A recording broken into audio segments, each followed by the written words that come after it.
Right. So, good evening, everyone, and welcome to the 2023 Evening Lecture Series co-sponsored by the Belfast Garden Club and the All of Belfast Climate Dialogues project of the Belfast Free Library. Together, we are pleased to bring you tonight's program, a panel discussion on community composting with Scott Hesse, David Saltonstall, and David Wessels. I'm Brenda Harrington, Program Librarian at the Belfast Free Library, and I want to thank you all for joining us.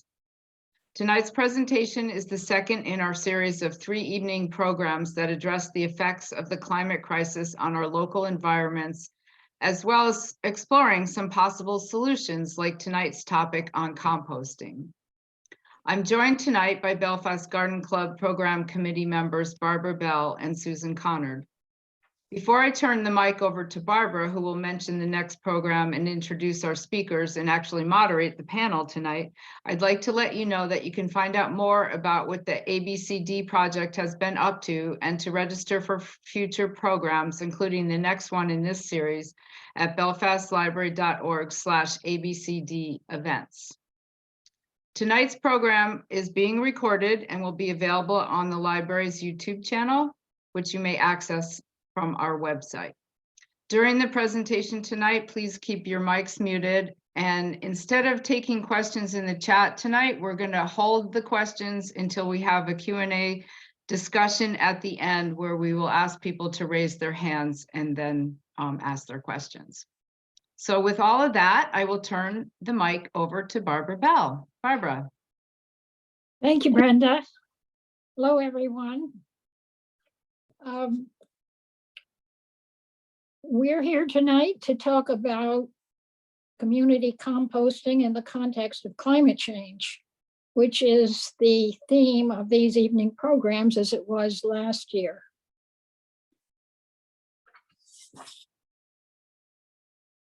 Many Belfast Garden Club members compost in their own home gardens, not just to have fertilizer, but to help mitigate climate change. They recognize that their individual practices are not enough and want to scale up. Many Belfast residents don't have enough space for a compost bin or are unable to compost for other reasons. Thus, the impetus for local community composting that we're going to be discussing tonight. We want to look tonight at whether it would be worthwhile for Belfast to try composting at the community level. Also, if we were to try it, what would our options be for how to organize it? So we want to get people's experience and hear from people with different ideas. And we hope to have a discussion, a lively discussion, after the 3 panelists who are here give their presentations. So in a minute, I will introduce them, but I agreed to also mention the next 2 Garden Club programs that we have. One is a daytime program that's going to be on March 21st. That's going to be a person named Donna Coffin, who comes from the University of Maine Cooperative Extension. She works in Piscataquis County, and so she's going to come to us by Zoom, even for daytime. She'll talk about weeds and what we can do about them in our gardens and identify them, and in general, how to get rid of them if we want to, or to use them if we want to. Then after that, we have our last evening program that will be on March 28th, so exactly a month from today. And that's going to be a person named Laurie Osher, who is actually a member of the Maine State Legislature and works for the Eastern Maine Development Group, which is a development and planning organ of the the county and state. She's going to talk about, or the title of her talk is RX for a Chaotic Climate, Healthy Soils. And she's going to talk about legislation that she's introduced on that topic and some other experience that she has advising people all around Piscataquis County on how to make their soils more healthy, which of course brings us back to our topic tonight, composting. We have with us Scott Hesse, who's the volunteer co-director of the Community Garden in Belfast, and who a lot of us know from the Garden Club. We have David Wessels, who is a science teacher at the Troy Howard Middle School, and who a lot of us know from his work at the community garden and from previous times when he's talked with us. And actually, we've had an open garden or two at the Troy Howard Middle School's garden, which has been really interesting and fun to see the kids at work in the summertime. And then we have Davis Saltonstall, who is co-owner of ScrapDogs, which is a weekly residential curbside collection service for food waste. And I'd like to start with Davis tonight, and then go to David Wessels, and finally to Scott Hesse in terms of order of the panelists. And they're each going to describe what they do, which is all very different. And then we'll get to a question and answer period, and hopefully a wider discussion period when I have some guidance questions to get the discussion started. So we've got a lot to cover tonight. Davis, you're on. Sounds good. Thank you for the introduction, Barbara. It's really great to be here and to chat with you all about compost and how it intersects with climate crisis and carbon emission mitigation too. So I've got a couple of slides here. Let me see if I can get these up without any big hiccups. Can y'all see that? Yes. Great. Okay. Present. So again, thank you so much for inviting me to participate in this discussion. Really excited y'all are talking about compost and looking at different ways of building out systems locally.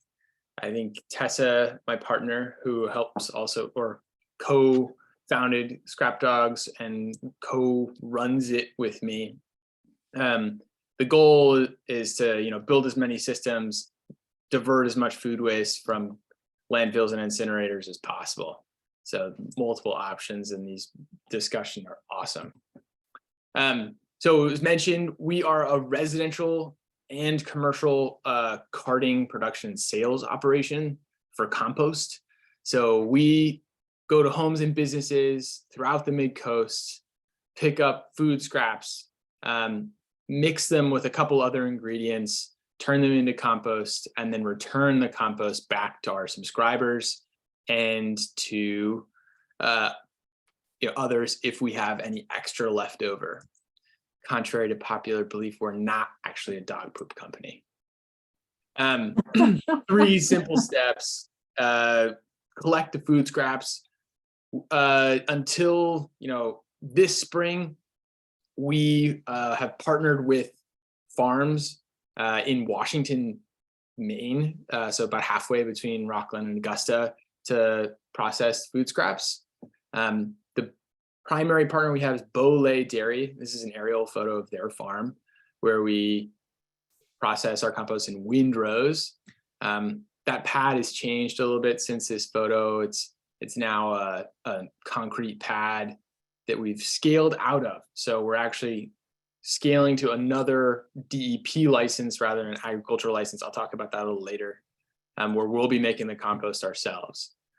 But that whole process of making the compost is only number two. Number three, we return it back to our customers or sell it locally to other folks. Some of our customers, what our business really looks like, 75% of our business is pickups. So the people who put their bucket outside their house, at the curb, somewhere between Thomaston and Belfast. We have pretty dense routes in downtown areas. And then the other 25% is people who drop off at transfer stations. This is the transfer station at Midcoast Solid Waste in Rockport. We have 2 bins on the left for subscribers who pick up 5-gallon buckets there, drop them there when they're full, then swap out for a clean one. And they can also pick up compost bags at the transfer station when they want them. On the right, we have a public drop-off option. People who want to bring their own containers and don't need compost back can empty their containers there, and the transfer station will cover the cost. We really like this kind of 2-pronged model because it allows folks to support the business model, also be pretty hands-off and get compost back, while at the same time having another option that's really accessible within the community and allows diversion to scale. We also work with a number of commercial customers. You may recognize some of these names. We're always looking to work with more folks. All the food, or most of the food waste, as I said, goes to Bolay Farm, where we make windrows with food waste, a bit of cow manure, wood chips, and sometimes sawdust. It'll get screened after about a year. We'll put it into burlap sacks and give it back to our residential customers, or we'll load it into our dump truck and deliver it bulk during the spring and in the fall. And in those times in the spring and the fall, if we have any surplus, we'll try and spread that around by giving it to either local farms or gardeners that want more than their subscription allots. So everybody who subscribes to ScrapDogs gets a half a yard of compost as part of their subscription. That's about 20 bags worth of compost. These are some bags at the local transfer station where somebody might pick them up. We also deliver to people's houses. We use a lot of 5-gallon buckets in this process. So we have a warehouse in Rockland where we park all of our vehicles, wash all of our buckets and other containers, and sometimes answer phone calls. By the numbers, we have about 500 customers, somewhere between 3 and 5 staff members at any given time, and a lot of compost that gets made. Just for a rule of thumb, we're processing about 30,000 pounds of material every month. And it keeps growing. So the model that we're working with, both in pickup and drop off, has been growing by at least about 50% every year since we started. And we're hoping to expand some of our services when we start our operation at our new facility, because we'll have more capacity for it, by going to Augusta and some of the other village city communities around the Kennebec Valley. So part of the conversation here, and one of the really big motivators for Tessa and myself in starting ScrapDogs, is in mitigating climate change by reducing emissions from food waste. Open-eyed conversation about this for us very frequently is that the biggest thing we could do to mitigate emissions is to reduce food waste. This pie chart comes from Project Drawdown, which is an organization that has prioritized different strategies for reducing emissions in the US and globally. If you aren't familiar with them already, you should definitely check them out. I think we'll probably talk about them a little more in the discussion too. So the biggest chart of this pie actually is in keeping food waste from getting wasted in the first place.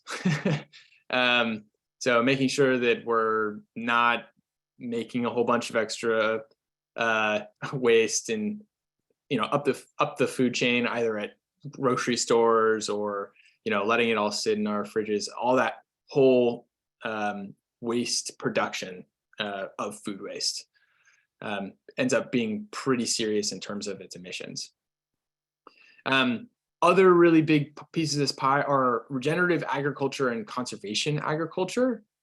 Both of those methods, although they're not explicitly using compost, involve compost as part of the fertilizer for land, instead of using pretty fossil fuel intensive fertilizers, and generally rethinking practices with land. But compost is a small part of that in terms of how they reduce their impact. And then this tiny slice is about compost alone.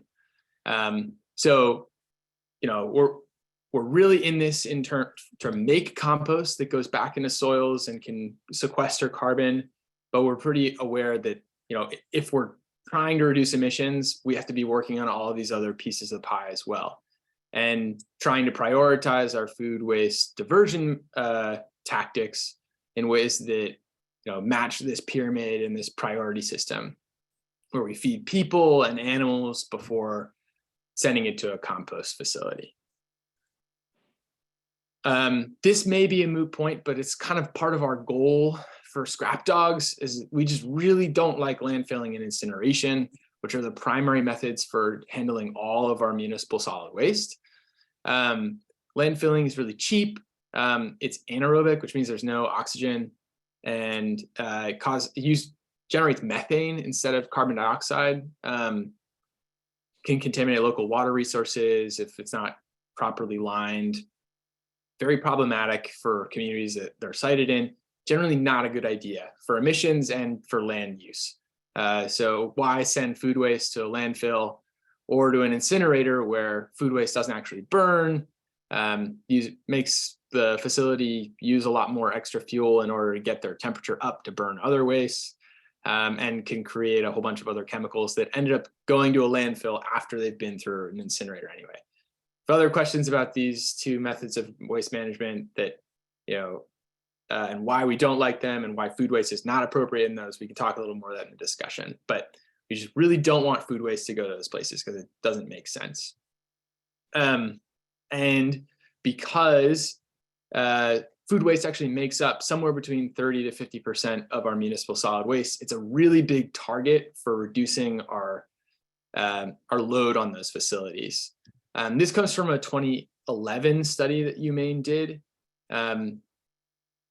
It's relatively similar today, given there was actually a slightly more recent study that I have failed to cite here, but still falls within that 30 to 50% range. And that's the municipal solid waste is what goes in the dumpster, doesn't get recycled. It's just the dumpster portion of what people throw out. So composting, our goal, it helps sequester carbon, up to 50% of the carbon that otherwise would be emitted through those two other methods of waste management. And it also stabilizes manures and other materials that would emit methane. When you talk about conservation agriculture, regenerative agriculture, a big part of those emissions come from nitrous oxides, from manure piles. And so composting as part of that process is really important by using that material, capturing that to make sure it's not getting into the atmosphere. Compost itself also builds soils. David might talk a little bit more about this, but it's really important to us to get this vital product back into our local community, make sure that it's building our soils, their capacity for moisture retention, and also building up their nutrients. We're so excited to be operating in the Mid-Coast. This is where I grew up, and participating in the movement to fight climate change or reduce emissions associated with climate change. It's really important to us, and it's really important to be delivering a service to folks that they can feel good about working on that. that challenge getting some good compost back for their gardens and participating in ways that feel relatively easy and simple for them to join on with. So we're really excited to be here tonight and talking with everybody about these potential options and how, that might work for Belfast, or how I might be plugging into some other efforts that exist. So with that, I'll turn it over back to Barbara. Really appreciate you guys. Stop share. Thank you. That's there's a lot of information in those charts and in the great photographs of your operation. David.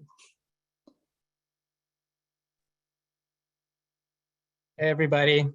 Thank you, Barbara. Thank you, Brenda, for organizing this. And thank you to all the Garden Club members, because you guys have been so supportive of the Troy Howard Middle School garden project all the way through. So I'm David Wessels. I'm the garden coordinator for the garden project at Troy Howard Middle School.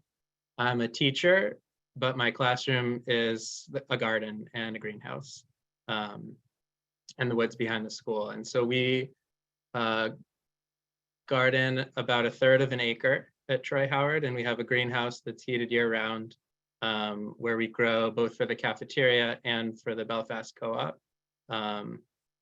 And we compost all the food scraps from our cafeteria. So we feed about 150 to 200 kids a day.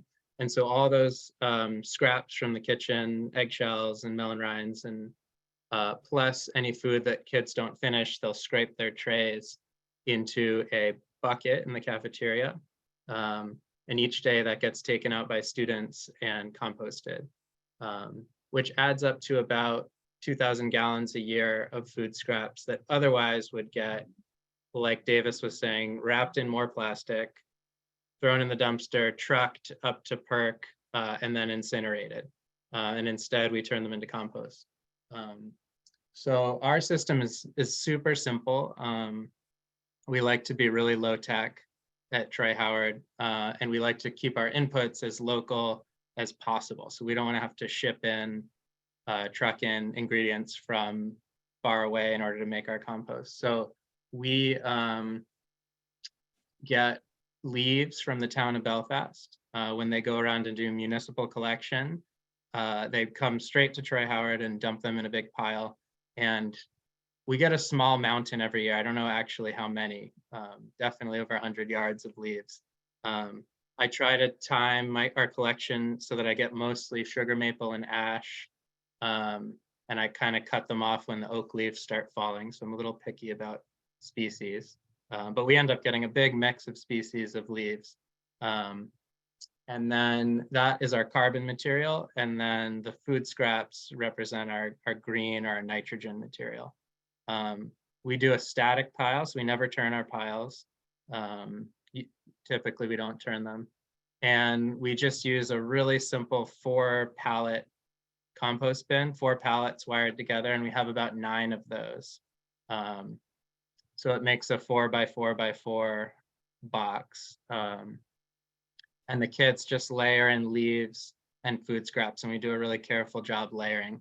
And then they sit there for a whole summer, and in the fall, they're beautiful compost, which goes straight back into the garden. And that's pretty much our only input for the garden as well. So for a $10 roll of galvanized wire, we make about $1,000 worth of compost. And that's our only input for the garden. And then, with that, we grow a couple of 1,000 pounds of vegetables each year, which go back into the cafeteria. So it's quite successful and productive. Of course, our main thing we produce is education. So because the kids do all of this, they know how to do it, they know how to make compost, they know how to grow food, and they have the pride of delivering that food to their own cafeteria, which is really cool.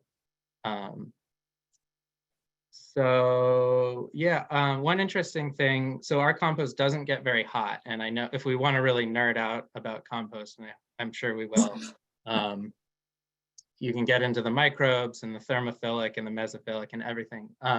But our compost is not a hot compost. I'm sure Davis likes to get his up to 160 or something to kill all the weed seeds and the diseases.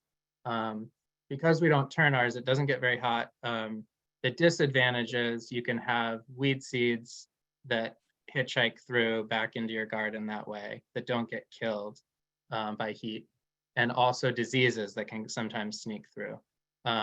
So sometimes, you know, in a bigger operation, you need to think about your heat levels. The cool thing about the cooler compost is we have a really healthy population of red wriggler worms, which people often use when they're indoor composting in worm bins. But because we add to our compost every day, year round, our piles actually stay warm enough that these red wrigglers can overwinter in there. And they just cruise from one pile to the next in a big mass of thousands and thousands of worms. And they do a really amazing job making beautiful compost. So in terms of effect on soils, like I said, it's really our only input to the gardens. It's all we put on the gardens every year. And I'm actually to the point where I don't need to add it every year, because what carbon does in the soil is it basically acts like a sponge, which holds all other nutrients. And so even when it rains, really high carbon soils will hold on to nutrients, and they'll only release them when plants ask for them. And so our soils started at 1% organic matter 20 years ago, pure clay, which anyone would have told you, don't have a garden there, go find better soil. You know, it's completely considered a junk soil. And I did a soil test a few years back, and we were up to 11% organic matter from the surface, all 2.5 feet down, just pure black soil like chocolate cake. And that's just, you know, 100% due to composting. And that also represents a lot of carbon that was sequestered and then put in the ground where it's highly stable. So it really works. And then the other thing you're adding to your soil when you add compost is microbes. And my farming mentor back in the day, Mark Fulford, used to say, microbes eat first, plants eat second, we eat third. And this is something I teach the kids, meaning if you want to be healthy, you need to eat healthy plants. And if you want healthy plants, you need to cultivate healthy microbes in your soil, which is what compost does. And there's really no substitute for that, for living compost in soils. So I think that's all I've got for now. And I'll toss it back to Barbara. Thank you, David. I have a quick question. When you are delivering all that food to the cafeteria, part of the time you're working, you're obviously the school isn't actually in session. So you're doing that in a short period of time with food you've grown. Is that correct? Mostly our big harvest time is September and October. Yes. Yeah, okay. Well, we'll get on to other things. That just occurred to me as you were talking about it. Thank you. It's great to see how you're teaching in that garden classroom of yours. It really is. It's a true classroom out there with the kids working very hard on what they're learning at the same time. Scott, let's hear from you and the community garden. I think we all think we know about the community garden. We've seen the community garden, but we don't know a lot about the inner working. So you go ahead and tell us a bit about that. Sounds good. I'm Scott Hesse with Belfast Garden Club and also co-director of the Wells Park Community Garden. For any folks who haven't been there, we have 11 plots that folks can sign up for and garden. And we have folks from, you know, first-time gardeners through seasoned gardeners that have been doing it a long time. And the most horrible thing about the garden is we don't do any of our own composting right now, but which it's certainly on our agenda to change that situation. I'm a 40+ year personal composter, so I do have my compost cooking here, and everywhere I've lived, I've had tumblers and all sorts of composting methodologies.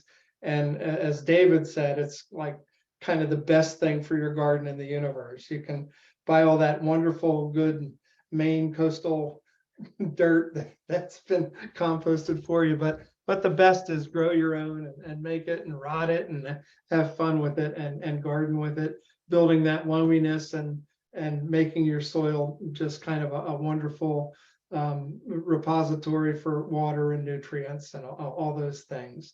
With the community garden right now, what we do is, and it's mainly sort of harvesting garden scraps and debris and things like that, and doing something right with them, which is composting them.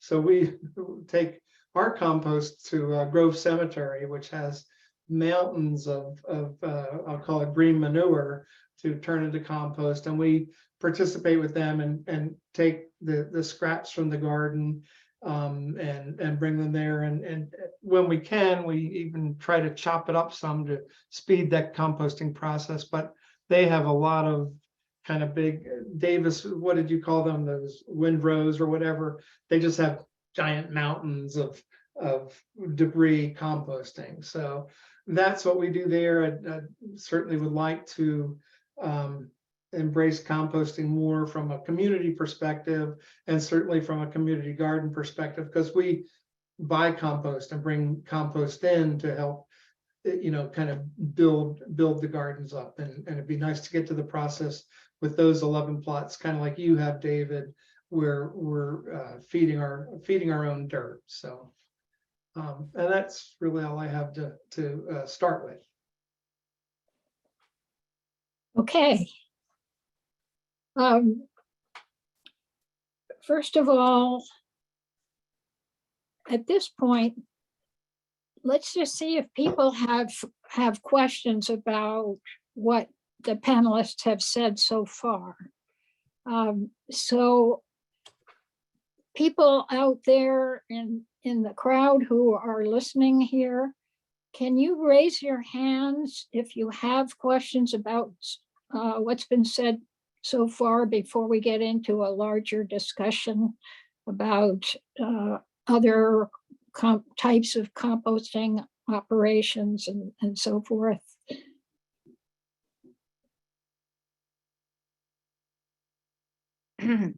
Marjorie Stickler has her hand up. Barbara, I don't know if you can see it. Marjorie did it not on the Zoom. I can't see that. So, Yeah, so that's hard. So there's Marge, 3 people with their hands raised, and Marjorie has her hand raised. the longest. Well, I don't know. I'm just saying she didn't raise it on the Zoom window. Oh, I see. You got Marjorie, 3. you're muted if you're talking. Yeah, why don't you just let Marjorie ask her question first, and then you can go Okay. to the other. Okay, I have a green cone, which some people in Belfast bought a few years ago.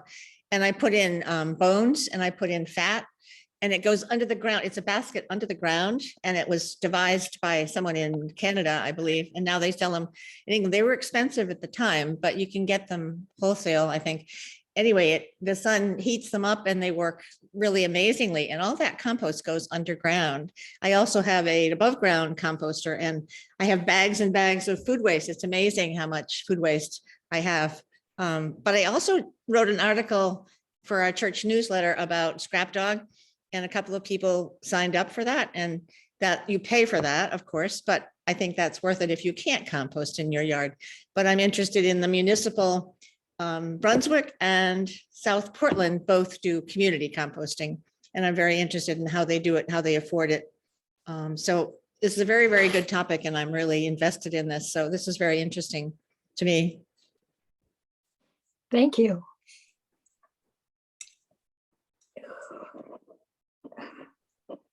I can't see other hands up. I can see other people now. All right, so do you want me to call on them then, Barbara? Yeah, Because I can yeah, see them. that Okay, would be so good. Leslie Bryant, can you go ahead and ask your question, please? Unmute yourself. Yes, well, I'm far inland, but I'm just wondering, do you ever enrich your compost with seaweed, or is that not something worth doing? So Barbara, do you want to take all the questions before we answer them, or do you want to answer them as we go? Let's just answer them as we go and Okay. see where we are on time, where we're Okay. doing well with time. I can jump in on that. We have thought about taking seaweed as an input, and particularly kelp. Some of the kelp heads from some of the kelp farmers in the bay. It's a bit of a chore to work it in to our recipes, especially when we haven't been directly managing them. But we're hoping to do more of that as we take on our own processing facility. There are also some folks who've asked us to pick up large amounts of seaweed from big storm surges. We either interested in using that or figuring out other ways to get that directly to farms that use it as a cover. Yes, and sometimes it's good to go other places, and since we've got the wheels, we can do that, is just take it to other people. The one thing I would just add to that regarding using seaweed as a compost is something that Davis mentioned earlier. It's really good to strive to get the highest level value out of particular greens, and seaweed is a good edible product. Even seaweed washed up on the beach after a storm is. And one of the things I've noticed in Belfast, after a good storm, there are a couple of mostly it's been like sheep and goat farmers who come in and they'll pull right down to the to Steamboat Landing there and start getting out there with their wheelbarrow on the beach and loading it up and taking it back and feeding it directly. So kind of as a first use of seaweed, since it's an edible product with nutrients, kind of, I think my hunch is, and Davis, maybe you can comment, that's probably a higher value use and than composting it, but it certainly can make a great compost too once you get beyond that use. Yeah, I would definitely agree with that, Scott. Okay, so Corliss Davis is the next person who has her hand raised. Okay, a couple questions about home. What? We didn't quite answer Marjorie's question at all, or her comment about diving more deeply into, she mentioned Brunswick and South Portland. And I think maybe Davis, you work with both of them? So I don't work with Brunswick or South Portland, but I do know Garbage to Garden, and they're folks who run that organization that do some of the composting for those towns. Okay. And I would just mention, Marjorie, that the city of Portland does composting, but again, they don't do it directly. They sort of, everybody can deliver their things to, I think Portland has 6 or 7 community gardens, which, so that's near and dear to my heart. And people can deliver their scraps there, and they work with one particular farm, and I can't remember the name of it, but those scraps then go there. And it's a combination of that farm, I think, does the pickups for them, and they coordinate with the city of Portland. And then all those scraps are their first use, I guess, is as they're decomposing, they generate electricity from it. And then their second use then is to go directly to compost. But it's an interesting program to look at. Yeah. And kind of on a related note, the state of Maine, builds a lot of knowledge and folks like that in the communities. One of the things the state of Maine has is they have a class in composting, and it's their next class is in June, but that class is full.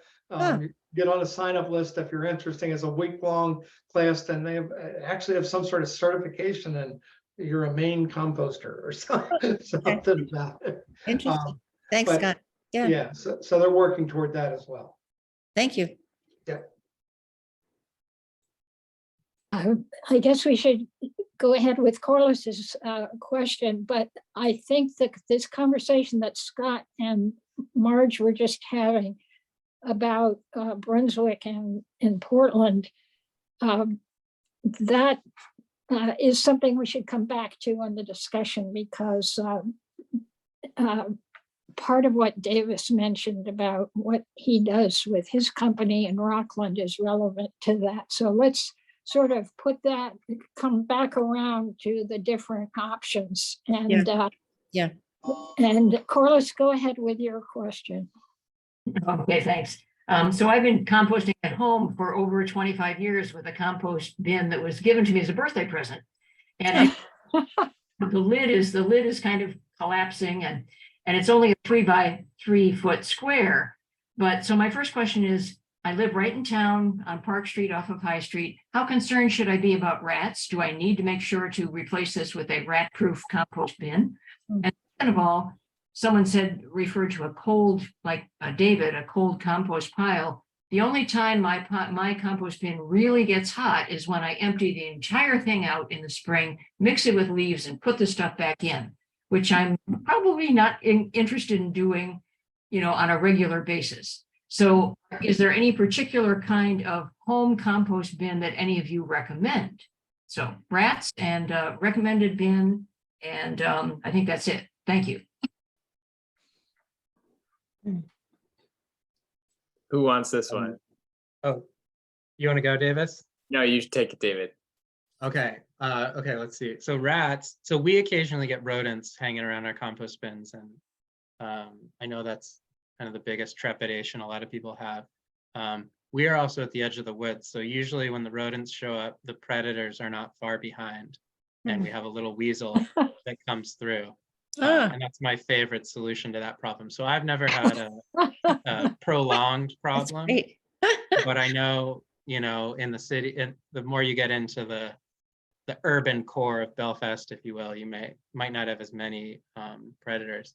But so one thing you can do is completely enclose your bin. I often find most of the home scale, like plastic bins, are too small to really get any kind of heat. I find that 4 by 4 by 4 is kind of a minimum size pile if you want to get enough critical mass to build heat in your compost pile. But if you don't care about that, and especially if you have worms, you don't really need to worry about that. If you do build bins like we have out of pallets or something like that, you can line it in hardware cloth if you really want to be sure that rats don't get in there. But the best way to deal with those pests is to manage your pile well, so that it's actually actively decomposing and breaking down. And I would just add to what David said, that in particular for a personal home garden, to me, it's because if you're a gardener, at least, which I always approach it from that perspective, is that you have sort of what I would call cooking compost, and you have done compost. And the favorite tumbler I ever had, which actually it floated away when I got flooded in a storm one time, but it was kind of, to David's point, one of the black plastic ones, but a large one with 2 sections. And I think in particular for urban gardeners, it's nice to have, so that you have one place where you're sticking your scraps every day or whatever, and the other section after you got full to a certain point. And mine was very convenient to roll, to just push and roll it, or some have cranks and such, but some easy way to tumble it. So whenever I'd throw in new scraps in the one section, I'd tumble it. And since it was split into 2 sections specifically for this purpose, the one section would turn into kind of refined, done compost, gardenable compost, while the other section was cooking. And then when that one was done, simply would rotate it out. So kind of handy. Now, to your point, being on Park and High Street, I have a fairly significant compost pile with the kind of 4 by 4 by 4 kind of pile, which in the winter just sort of freezes up, but then in the summer I fork it and dig it and those kinds of things to help warm it up, but it is much harder to keep warm than something with a built-in tumbler. So for home use, that's good. I'd mention this and welcome both from David and Davis, their thoughts on this. There's a number of companies now that make sort of countertop composters, the big one of which is called Lomi from Canada. And Lomi says that, you know, we're carbon neutral based on our manufacturing. So when you get it, you're starting at zero. And they talk about the electricity it takes, but it composts quickly, in theory, in as quickly as a few days, because it's stirring and heating, and again, it's a countertop device, but certainly it takes electricity, so it's not carbon neutral. But their studies that they produce, at least, talk about it being somewhat carbon neutral. And Davis and David, whatever you know about that stuff, I'd welcome your input on that as well. Yeah, I've heard a little bit about that company, and actually the expert that y'all should talk to for any more questions, I think, is Andrew Carpenter, who's also local. He runs Northern Tilth, and he played with them for a while, I think. But generally those indoor compost systems, I kind of have the same skepticism of, because they're running on electricity. It seems a bit unnecessary to do that. But again, that's coming from somebody who drives a car around to go and pick up all of your food scraps. The other things I'll add to this conversation, based off of different models for your backyard and whether or not you should care about rats. I think rodents, it's what you should care, how much you care, or how much your neighbors care about rodents. Typically, if they're in your compost, it's not going to be that big of a deal for the compost itself, unless you're worried potentially about some of the bacteria that may get into your pile because of it. You know, it's likely that it'll cook out over time. You know, after your compost sits for a while, you're not worrying about it that much. But in terms of getting good compost, I think you want to have as much air in the system as possible. So I do recommend tumblers and different wire structures, because then you're making sure that it's an aerobic process and you're getting as much oxygen into the degradation process as possible. The other thing is that it's not just necessarily about the system you're using, but the ingredients. We've all talked a little bit about recipes. Maybe think about the volume of food waste and the volume of leaves that you have in your yard and how you might be able to combine those for a compost recipe. There are different, actually there are calculators online for managing your carbon to nitrogen, brown to green ratios, and you could maybe look at that if you want to get technical. Because when your compost gets too wet and soggy, you're not going to cook anything, and it's just going to be a stinky mess. So, but those are my 2 cents on that conversation. If I could just add one other point related to that, and this is based on the last talk the Garden Club had, is just remember, as you're pulling those leaves into your compost heap, don't pull them all in. That's where our pollinators winter over, a number of them. So keep your leaves as much as you can sort of laying around, being a home for our wintering over pollinators, and certainly use some of them for your compost as well.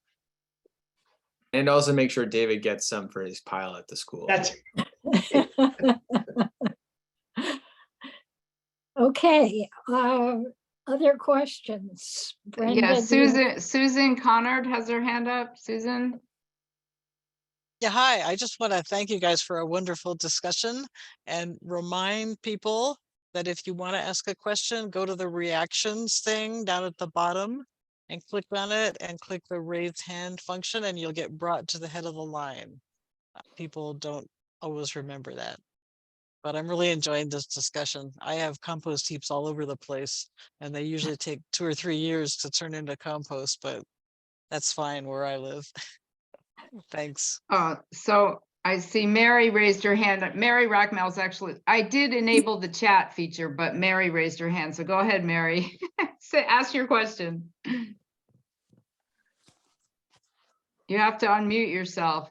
Yeah, sorry, I sent a chat because I Yes. couldn't figure out how to raise my hand, but I was so Okay. glad Susan gave us information about that. I really wanted to just confirm with Davis what you were saying, that the important thing is not to buy more food than you're going to eat or use, that you can't feel noble about the fact that you're going to take those sort of rotten vegetables that are lying at the bottom of the bin because you're putting it into the compost pile.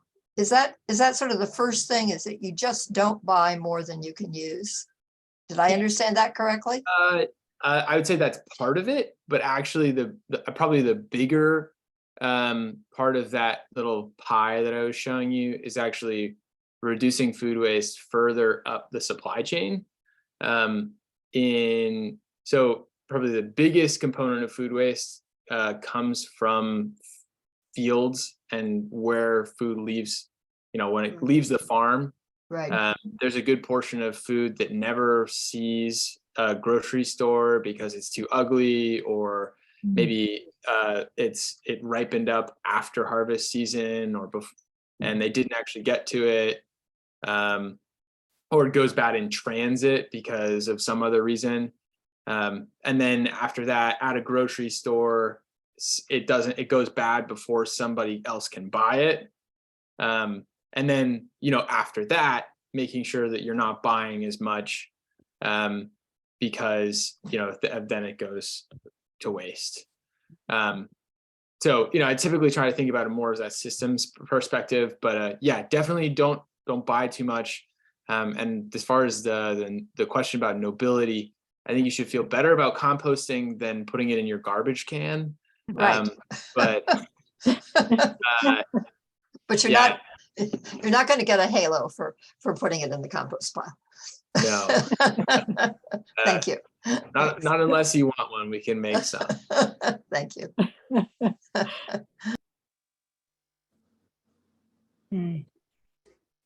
Hello, Um, Yes, yes. Is that you, Brenda? yeah, Mark, go ahead, ask your question.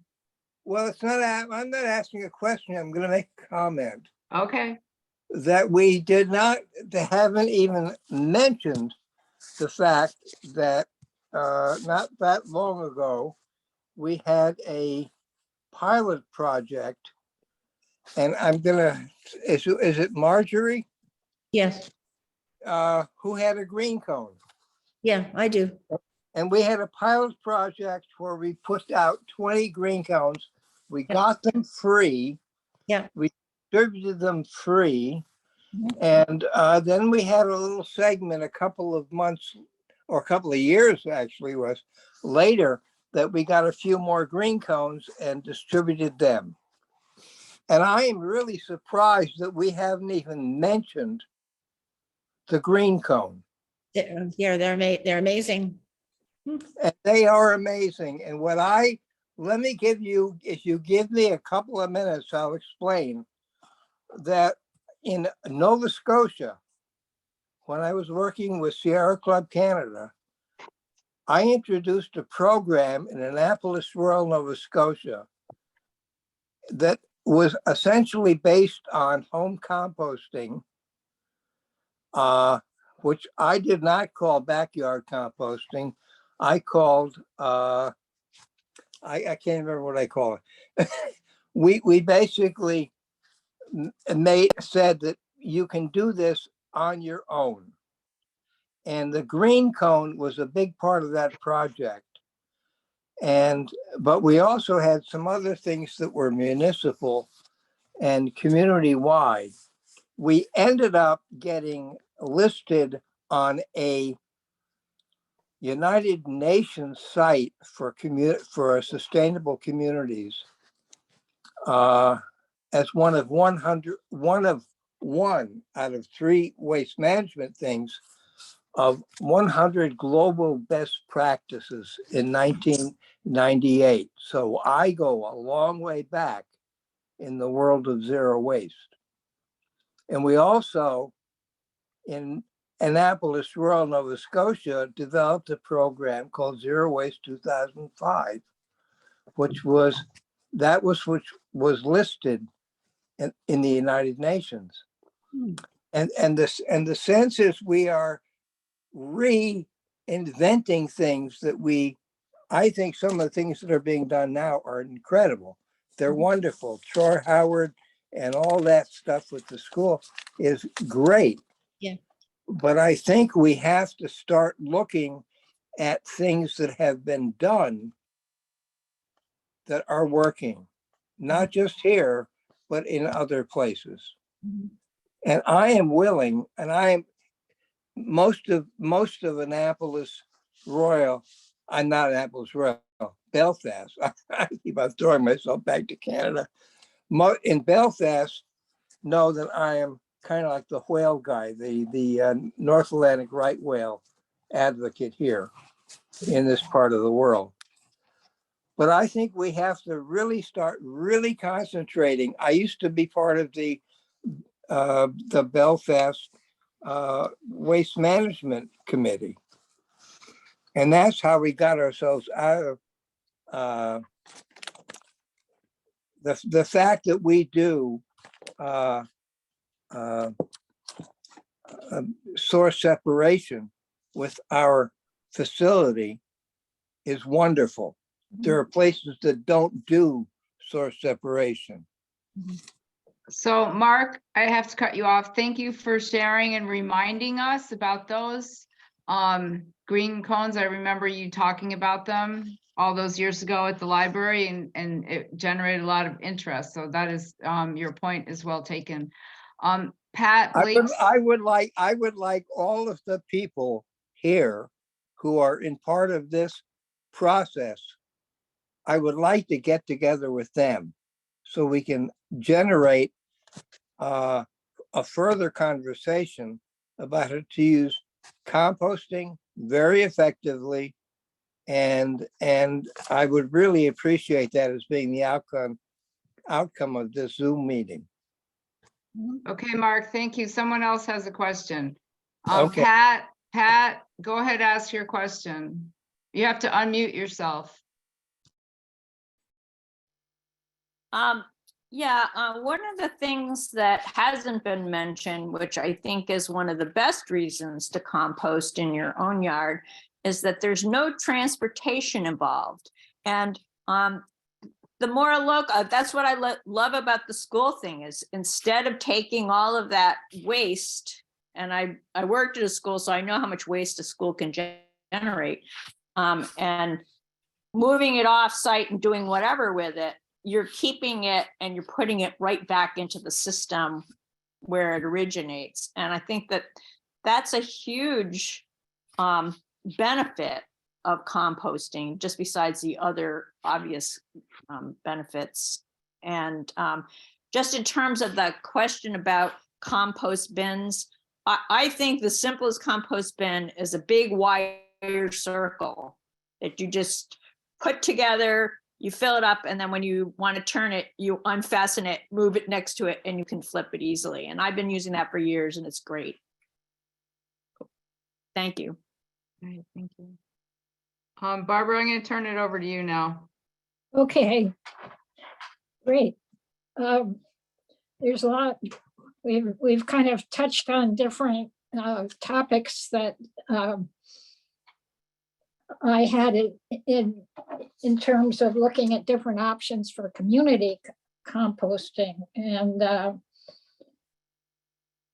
one point I wanted to make about the system in Brunswick, which I did some research on, because it seemed like Brunswick was a little bit closer to the size of Belfast than Portland, say.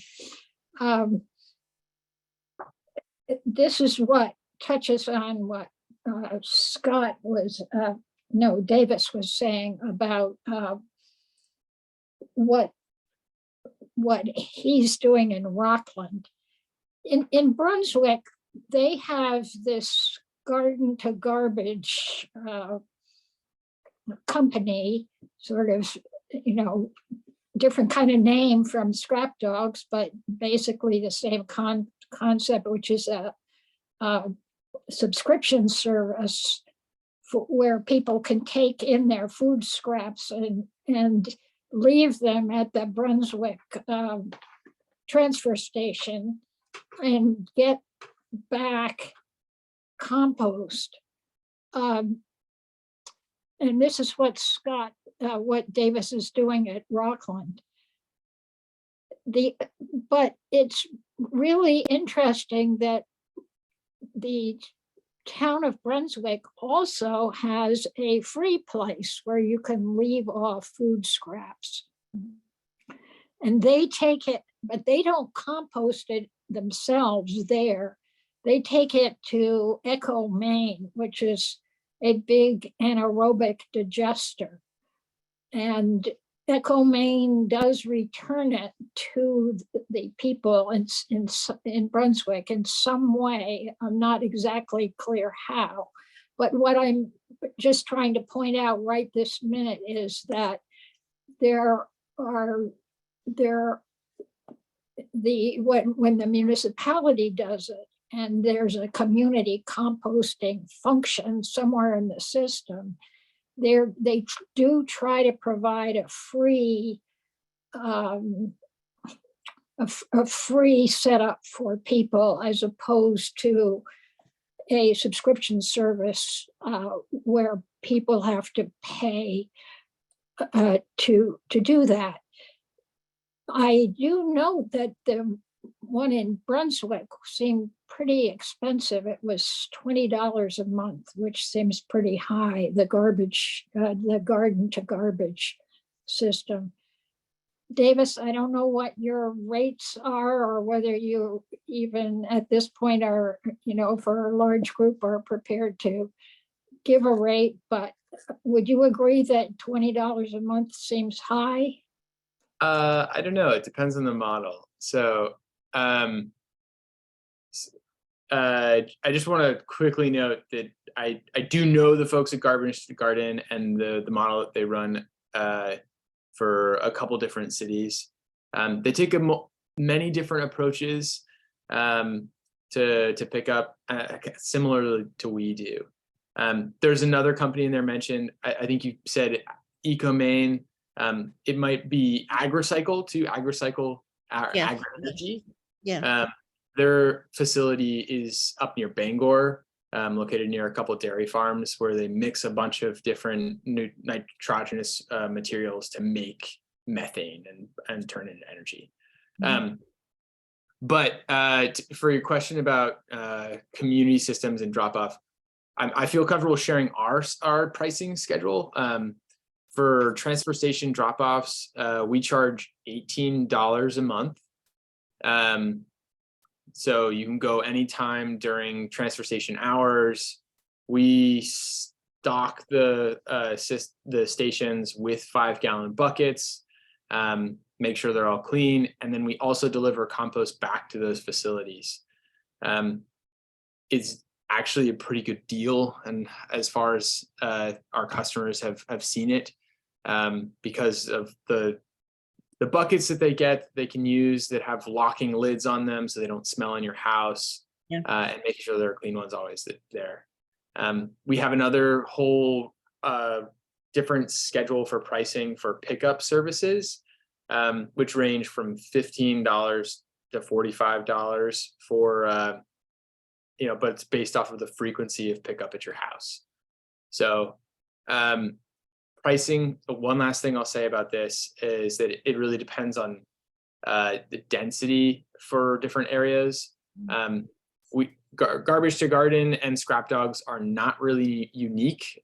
We are part of a larger movement globally of community composters and micro haulers.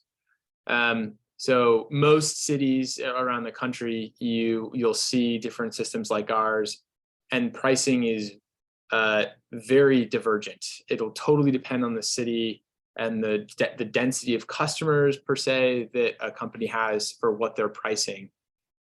Their methodology of managing it depends on what they'll charge. So I'd say depending on how you see that system and what value you get from it determines how much you're willing to pay. So I just want to thank you for that. I'm going to jump in, Barbara, because there's a good comment in the chat from Nathan Hesse, who may be related to Scott, I don't know. He just wanted to add that there are also public-private partnerships or grant money that use public money to reduce the cost of composting. Pick up at your house, and then you can pick up compost at the facility. And his comment was $20 seems pretty low to me, significantly lower than the cost of regular trash and recycling. So, you know, it's just all how you look at it, I guess. But I think the idea of trying to make it more available to people that don't have a backyard and live in an apartment or whatever, you know, you don't want to price them out of the opportunity to be able to compost. So maybe municipalities can look at grant money to help. yeah, do you mind if I respond to this quickly? Yeah, go ahead. Go ahead. Yeah, so again, with some of the awareness for what Garbage to Garden is doing in other places and some of the other relationships that other micro haulers like us have, Nathan's point is very relevant.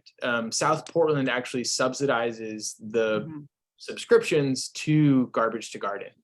So instead of paying $45 a month for weekly pickup, they end up paying $10 or $15 a month for weekly pickup from Garbage to Garden.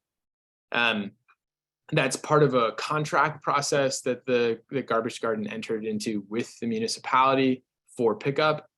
I'm not sure if it also involved, again, I don't know the specifics of that contract, but there are other contracts that that we have with, for example, the Midco Solid Waste, where we pick up bulk waste or bulk food waste at our public drop-off station, and the transfer station covers the cost of those bins, so that there's a free food waste drop for residents who don't need to bucket or don't want compost from us.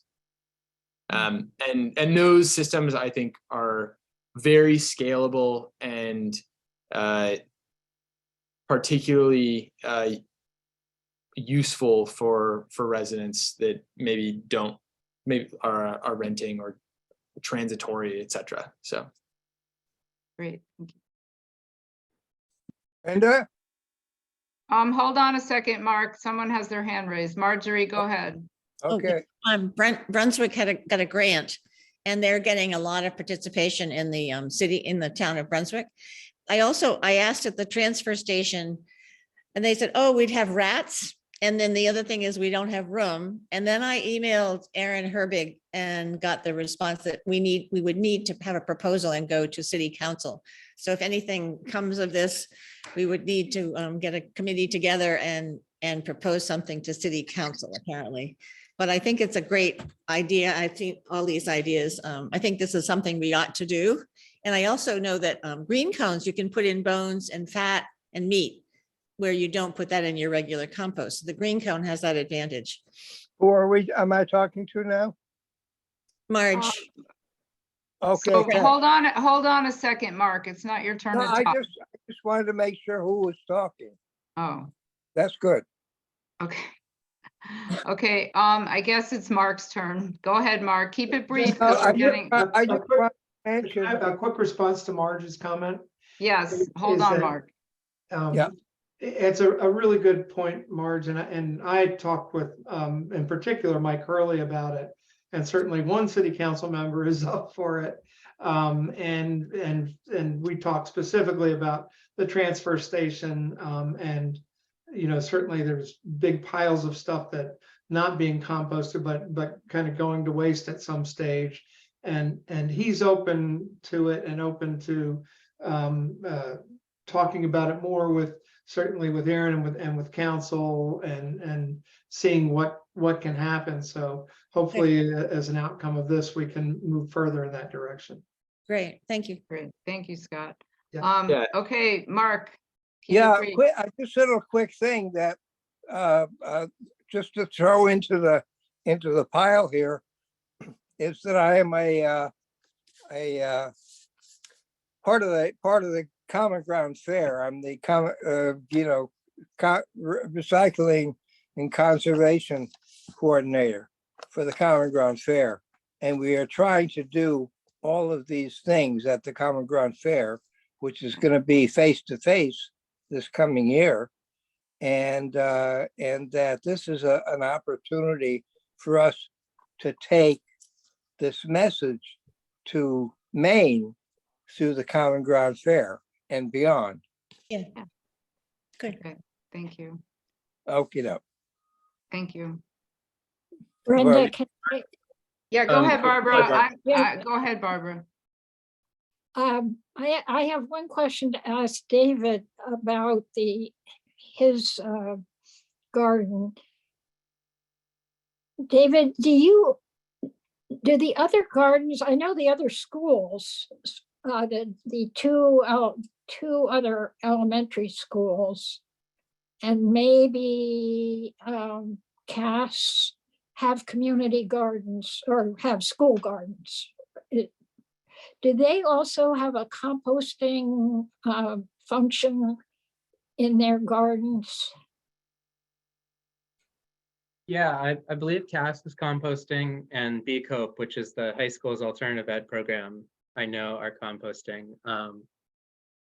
And I get inquiries from schools pretty regularly about starting a compost. I know they were trying to start one at the high school as well in Belfast, but it tends to be, you kind of need a real strong advocate at the school, and having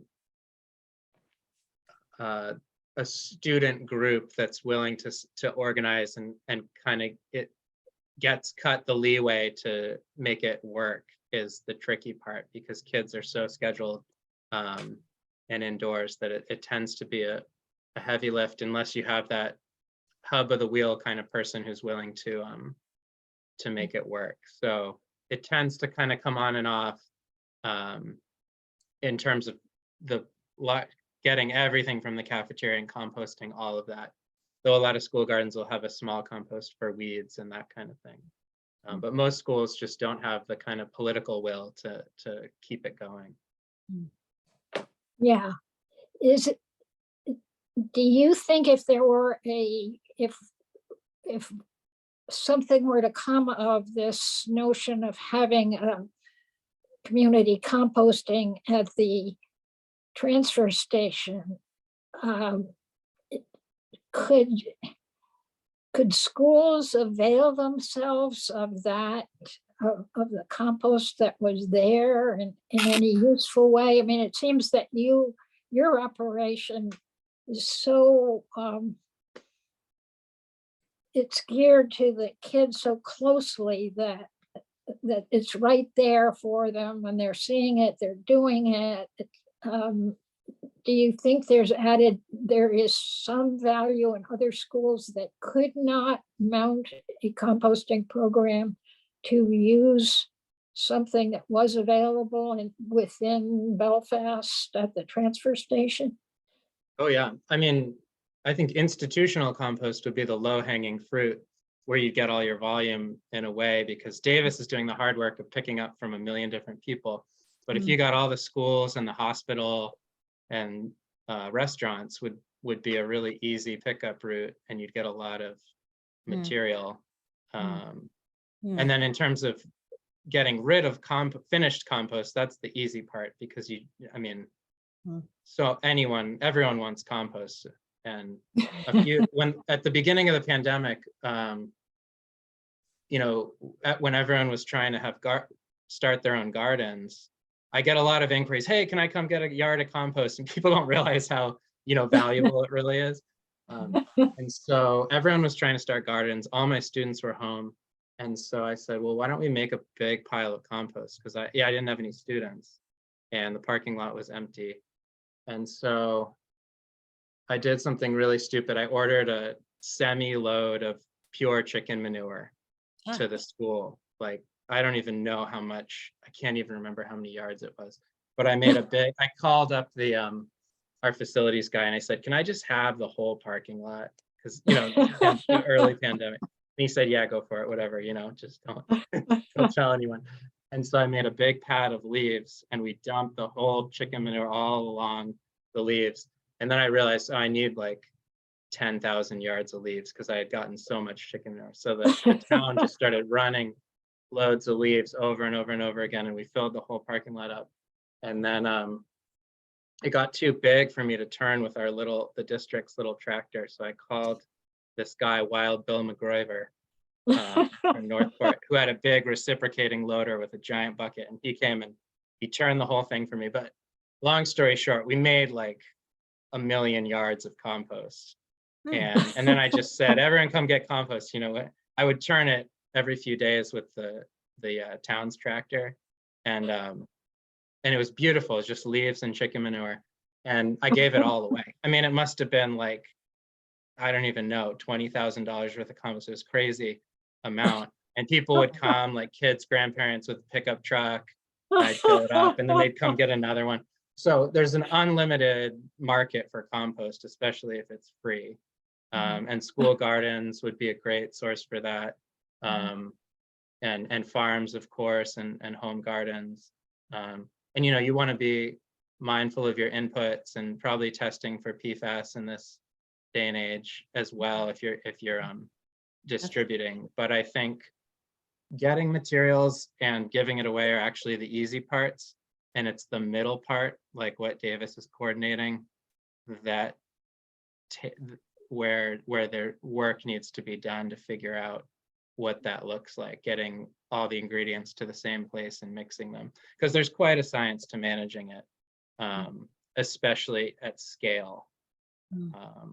You know, when you're talking about hundreds of yards, you have to know what you're doing. I'd like to know what I'm doing. Brenda, Do a little bit.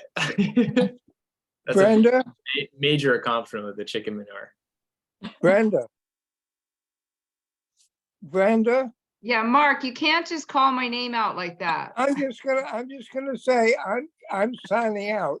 And what Okay, I'm saying is, thank you very much you're welcome, Mark. for this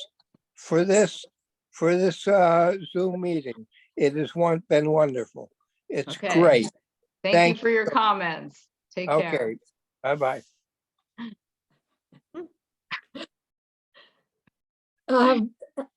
Just to continue for just 1 minute with what you were saying, David, that I don't know if Allison Beards is on this. She was. I think she's gone. Okay. She noted that in our last talk by Doug Tallamy that Susan organized, he was very much against all kinds of compost that you might buy at a nursery or something, because it was wrapped in plastic and it just kind of died. And she said she was looking forward to this discussion just because of she knows that a lot of home gardeners are using the bagged compost and really not getting any benefit out of it. So that's a kind of the same context as you were saying about the value of it and how easy really good compost is to get rid of if it's free. So I think we forget the value in what we're talking about. We're so interested in the organic value, let's call it, and we forget the real money that's involved. So Barbara, Pat Blakesley has her hand up again. Go ahead, Pat, ask your question. It's just that whole plastic thing is a big issue with compost, but also another concern with bulk compost, which has become sort of a big deal for the garden club, is the possibility of transporting crazy worms from place to place in compost that's been sitting for a while. So like Davis's compost is heated up to a temperature that could kill the worms and kill the eggs. David's doesn't do that, but he's using it in the same place he's developing it. And my big concern now is, I mean, I make my own compost, but I'm worried even about the compost that I'm making myself, because I live on the edge of a wooded area. And I just, the problem with bulk compost is unless it can sit on cement until it's delivered, it's going to get invaded by these worms. Yeah. Barbara, do you mind if I comment on this? No, go ahead. Yeah, I think that is, so the concern about worms or invasives or other potential contaminants in finished compost is something that I think about a lot in terms of aggregating a whole bunch of different inputs and trying to process them at scale. Kind of where I come at this whole equation from a personal value standpoint is that if everybody could compost at home and if everybody did compost at home, it would be the best thing, right? Because we wouldn't have to deal with trucks. We wouldn't have to deal with all of the, the transportation or all of these issues associated with where everything is coming from. But because, not everybody can compost at home, there's not enough space, or there's these different imbalances with volume, you end up having to have a place where you can at least get licensed and prepare the facility with an asphalt or concrete pad, make sure it's licensed by the Department of Agriculture, or in most cases when we're thinking about scaling up and just growing in our current service area, you need to be licensed by the DEP in order to do that. And that takes a whole bunch of different planning, and it's like a 6-month to a year-long process to get that whole work done that we've gone through. It ends up, after all that, becoming a lot easier to centralize that large processing facility for all the different parties and try and thinking about the transportation. So, just in terms of where we're at, we're trying to think about those things and be mindful about this process, support everybody's compost endeavors, and be that destination of support where we can be the processing facility that does heat up the compost so we can take meat and other potential invasives that get cooked, and then distribute everything accordingly. Obviously not the answer in a perfect world, but something that we try to do the least harm possible. So and when we're jumping through those hoops, which are something to consider as you guys are navigating the process of thinking about community systems. Thank you. I think that could be a very good place to stop. I don't know if there are more questions, however. No one else's hand is up. Okay. I'm wondering about Marge's suggestion about trying to form some kind of a committee. I mean, I don't know if this is the appropriate time to do it, but to maybe try to